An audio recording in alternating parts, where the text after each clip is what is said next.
Ayan guys, konting pasilip sa entry ni Ernie. Kasali to siya guys sa contest ng parol.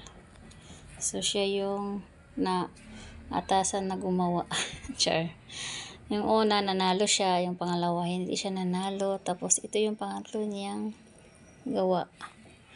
Ayan, gawa sa carton guys, carton. Pininturahan lang siya. Ang ginamit niya is spray paint. Tapos ito straw. Tapos ito eco bag.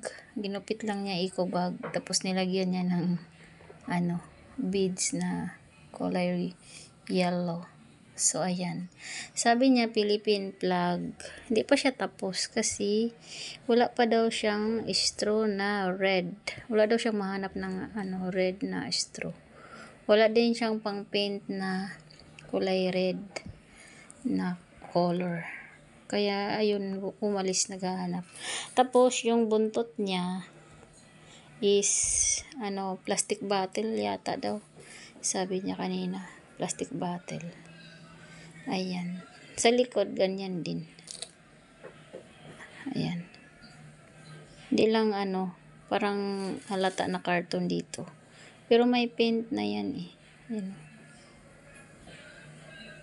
Ang design niya is sampagita. Ganun daw yan siya. Ganun.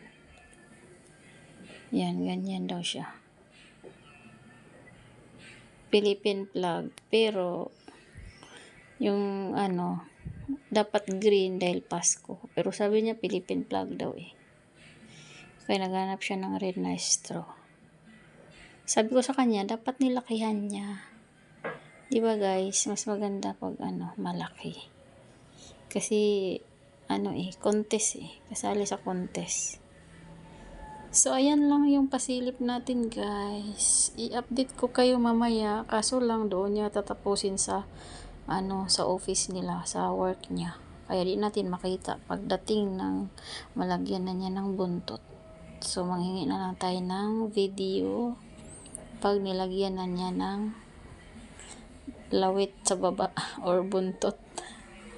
Ayan lang guys. Thank you for watching. Bye!